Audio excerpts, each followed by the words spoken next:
Now, it's a special day for two London veterans in their 90s who are to receive one of these, France's highest military honour, at a special event this evening. They're being recognised for their part in the D-Day landings in 1944 during the Second World War. Well, Victoria Hollins is at the French ambassador's residence in Kensington, where the awards will be presented. A very special evening, Victoria. Absolutely, very much so, and as you can probably see and certainly hear, the dignitaries are arriving here behind me at the French ambassador's residence. In fact, she is actually on the steps, still welcoming people at the moment. There's going to be 1,500 people here to mark French National Day, but they're also here to listen to the words of the French ambassador herself. She'll be paying tribute, as you say, to British war veterans who'll be receiving a special honour. Amongst them this evening, John Shine from Orpington, who we've just been told unfortunately hasn't been able to make it this evening, and 98-year-old Michael Noss. Now, I went to speak to him earlier on today to find out how he feels about being awarded France's highest national honour, the Légion d'honneur. Michael Noss has waited 70 years for this. I don't know if I've buffed them up sufficiently to add to his precious service medals with France's highest award. I'm just over the moon. Better late than never. I'm very happy.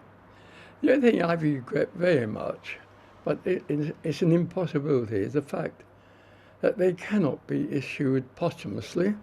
He joined the Royal Engineers at just 23. 4 years later, in June 1944, he, like thousands of other British troops, found himself part of the D-Day landings. It was a perilous journey from the moment they left Dover.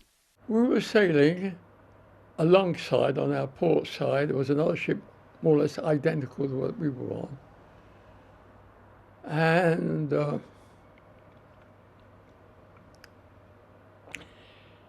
it got a direct hit. I was 50 yards away. And the sight that I shall never forget, and I get so emotional, was the sight of bodies like rag dolls being blown off the ship. And by the grace of God, there go I. Michael says his mind is still blank about how he made it to shore at Juno Beach when thousands didn't. But all the time there was one big incentive to keep fighting.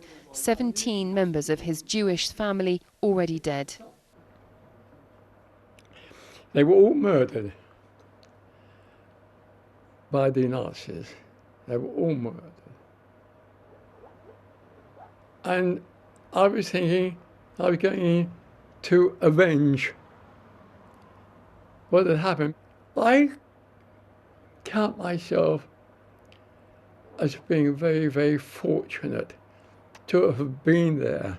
It was only last year that France began awarding the Legion of Honour to British soldiers. Around 3,000 are eligible. It's to honour people for acts of bravery, and we know that we owe our freedom and security to the dedication of those men.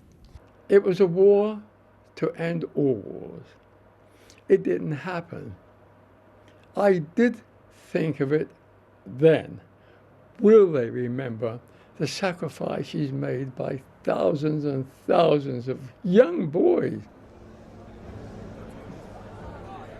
They all, of course, are being remembered here this evening, not least by families who are extremely proud of what they're being awarded with this evening, but also by the British and by the French. Now, I think it's important to say at this point that when I was listening to Michael this afternoon, his wife was in the room at the same time, and she turned to me afterwards and she said, you know, in over 60 years of marriage, I've never heard him talk about some of those things. They've been buried for a very, very long time, but tonight he's an extremely proud man.